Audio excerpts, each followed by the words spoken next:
Bonjour à tous et bienvenue sur 01net TV, bienvenue dans ce nouveau numéro du JTech. Le JTech, vous le savez, c'est chaque week-end le meilleur de l'actualité high-tech.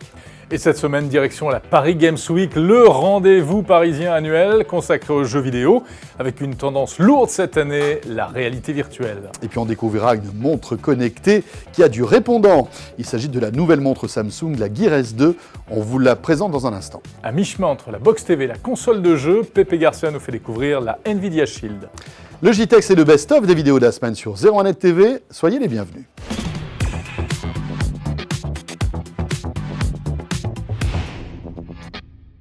Toutes les annonces Sony concernant notamment la réalité virtuelle, le casque PlayStation VR, parce que c'est vraiment la grosse tendance cette année, on l'a testé le PlayStation VR. Oui, on l'a testé alors, le PlayStation VR donc de Sony, un truc Il est génial, là. vous mettez un casque sur la tête, branchez à une PlayStation 4 et là eh bien, vous vous retrouvez dans des univers incroyables. Alors vous pouvez soit interagir avec votre tête, mais aussi avec vos mains. Jérôme tout à l'heure jouait à un jeu que moi-même j'avais testé à IFA, qui était génial, où on pouvait, grâce à des petites manettes, eh bien, interagir avec des objets que vous avez dans votre univers. C'est vraiment impressionnant. Oui, alors la particularité, c'est la très faible latence, donc réactivité excellente.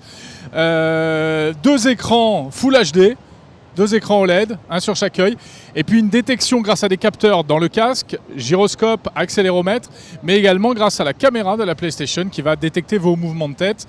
Et le résultat est tout simplement bluffant, c'est vraiment une nouvelle dimension dans le jeu vidéo. Enfin, tirer sur des méchants avec ça, enfin, on y arrive et on y croit à mort. Alors bon, évidemment, la réalité virtuelle, il y en a vraiment partout ici, notamment HTC. Avec le HTC Vive, alors c'est pas la première fois qu'on le voit, on l'a déjà testé, mais alors là c'est véritablement un step au-dessus parce qu'on est véritablement debout, vous avez un masque, alors vous êtes relié avec des fils à un gros PC et là vous interagissez encore avec des manettes un peu bizarres, regardez, mais au niveau réalisme, là c'est vraiment impressionnant. Vous avez des scènes où vous vous retrouvez par exemple en plein milieu de la mer avec des baleines qui vous surgissent autour de vous. C'est impressionnant et surtout le réalisme qui est excellent. Alors c'est pas exactement la même technologie, c'est un peu plus lourd. D'ailleurs on le voit, le casque est encore avec plein de câbles dans tous les sens. Et oui, il y a un PC à l'intérieur, il y a un PC hyper puissant qui gère tout ce système. Et puis il y a ces 2 capteurs laser qu'il faut installer carrément dans les coins de la pièce. Donc là, ça prend plus de place. On sent qu'on est encore un petit peu loin de la commercialisation. D'ailleurs, on n'a toujours pas de date pour la HTC Vive. Et puis j'imagine quand tu vas arriver chez toi et tu vas dire à ta femme, chérie, il faut que je mette des capteurs partout dans le salon pour jouer au HTC Vive. Bonjour, c'est pas gagné.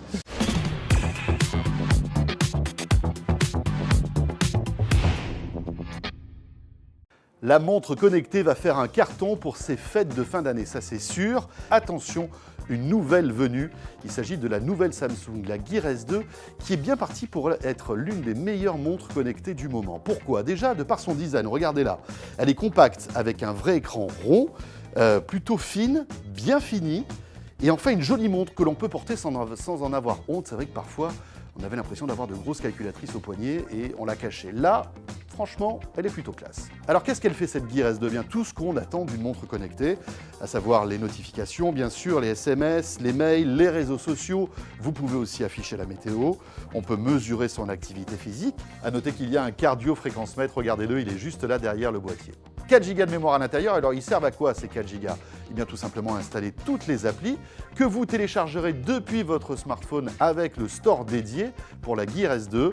D'ailleurs ce store pour l'instant on va dire est moyennement fourni. Il y a beaucoup d'applis qui ont l'air de servir à pas grand chose, mais malgré tout on retrouve l'essentiel. Ce qui est intéressant c'est que comme il va vous rester de la mémoire, vous allez pouvoir stocker de la musique sur cette montre.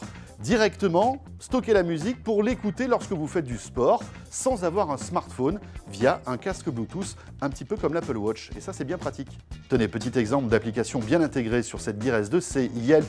Vous savez, ce service qui vous permet de retrouver un magasin, un restaurant à proximité. Et bien là, très facilement, on arrive à retrouver des restaurants, on peut sélectionner celui qui nous intéresse. Alors, ce qu'elle ne fait pas, cette montre Gear S2, eh bien on ne peut pas passer de coup de fil via sa montre. Ce qu'on peut faire par exemple avec l'Apple Watch. On peut en revanche, via le micro intégré, par exemple dicter des SMS, le système de reconnaissance vocale fonctionne parfaitement. On peut envoyer un mail ou un SMS très facilement et c'est efficace. Pas de GPS intégré, donc en fait la montre va faire appel au GPS du smartphone.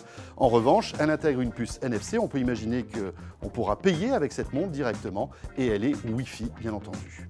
Mais la vraie innovation de cette Gear S2, elle n'est pas dans ses spécificités techniques, elle est dans son ergonomie. Regardez, pour se balader dans cette montre, eh bien en fait, on utilise cette lunette, ce petit cadran circulaire qu'il y a autour de l'écran, et ça change tout. C'est hyper agréable de se balader dans les menus, de pouvoir se balader dans les applis, de changer les paramètres, etc., ou même le cadran de la montre. A noter que cette petite lunette est crantée et c'est très agréable au toucher, c'est-à-dire que quand vous la tournez, vous avez un petit clic très léger à chaque fois en fait que vous changez de menu et franchement, c'est très bien fait.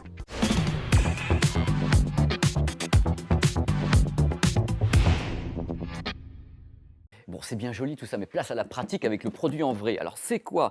Alors, la NVIDIA Shield TV, c'est vraiment un boîtier multimédia Android TV qui est un rassembleur. Il y a des ports USB et autres. Truc important, c'est que le cerveau est super gros. On peut dire vraiment qu'au niveau électronique, ils ont vraiment foutu la gomme. C'est un produit qui est capable de faire du streaming en Full HD ou même en Ultra HD 4K et surtout capable d'avoir par exemple Netflix en Full HD ou bien Netflix en Ultra HD jusqu'à 60 images par seconde. À ma connaissance, c'est un des seuls produits capables de faire ça. Il faut également savoir que grâce à ce produit, vous allez avoir accès à 3 types de gaming différents, puisqu'on peut avoir accès bien sûr à l'écosystème NVIDIA GeForce Now, qui est une sorte de Netflix en fin de compte du jeu vidéo. Vous avez la possibilité de streamer pour 9,99 € par mois, donc c'est vraiment le Netflix. Vous avez la possibilité, un truc qui est génial, qui permet d'avoir du game stream, c'est-à-dire vous avez votre PC, vous pouvez streamer votre PC directement sur la console et diffuser après sur un téléviseur, ainsi que Android Gaming évidemment. Et vous avez accès à YouTube en Ultra HD ou en Full HD, à MyTF1, à Canal+. Bon bref, c'est un rassembleur qui fait un peu tout. Parmi les trucs importants, il y a la télécommande vocale qui est vachement bien. C'est un truc par contre qui est optionnel, c'est-à-dire que c'est quand même un petit peu chiche de la part de NVIDIA. Il faut payer ça 55 € en plus pour la zapette. Enfin, voilà. Autrement, ça fonctionne très très bien. Truc important, très important les enfants, rapprochez-vous. Parce que quand on a ça, il faut vraiment une bonne connexion Internet. Parce que pour jouer en streaming ou avoir Netflix, même en Full HD ou Ultra HD, il faut avoir vraiment un excellent débit entre 25 et 55 mégabits. C'est-à-dire que si vous regardez un film Netflix en plein pot en Full HD, il faut 3 gigaoctets par heure. Ça vous donne une petite idée. Vraiment, le produit intéressant, c'est que vous avez vraiment du débit. Et si vous voulez regarder Netflix en Ultra HD, c'est 6 à 7 gigaoctets par heure. Concernant le produit également, il faut savoir qu'il y a une première version qui a 16 gigaoctets uniquement de mémoire, c'est pas beaucoup. Avec 100 € de plus, on a une version à 500 gigaoctets. Donc tout est par palier avec NVIDIA. On achète ça en base et on monte les tarifs. Aïe.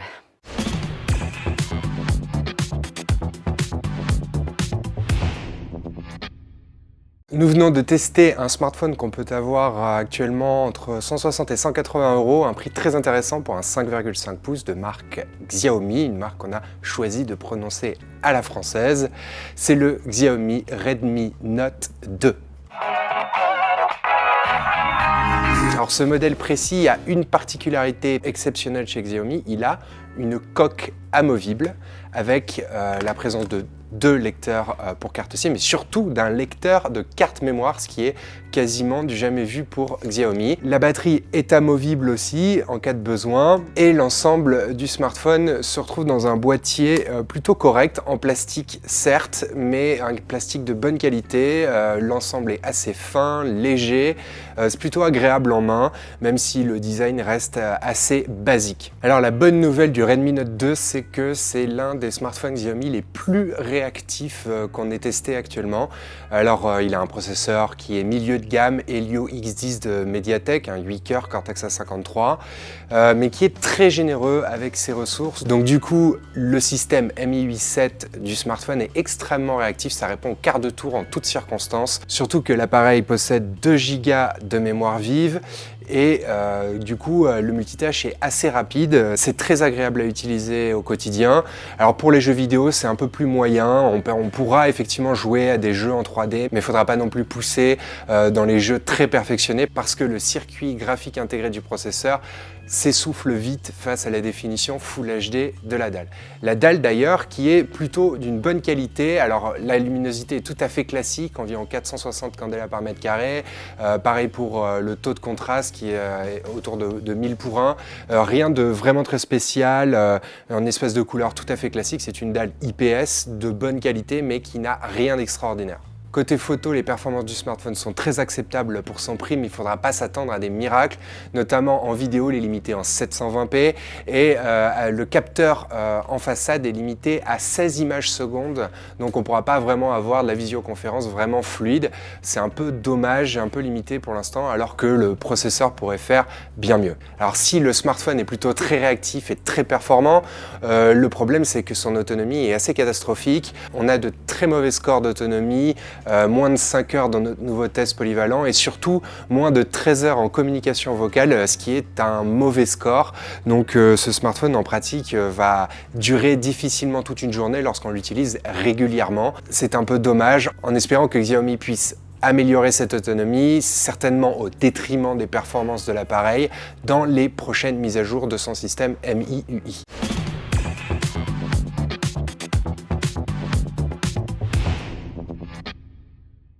Voilà, c'est la fin de ce JTech. Retrouvez l'intégralité de ces vidéos et bien d'autres sur 01nettv.com. D'ici là, n'oubliez pas de nous liker sur tous les réseaux sociaux, que ce soit sur Twitter, sur Facebook, mais aussi sur YouTube. N'hésitez pas à nous suivre. On se retrouve chaque jour sur 01nettv.com pour suivre toute l'actualité en vidéo. Et puis bien sûr, à samedi prochain pour un nouveau numéro du JTech.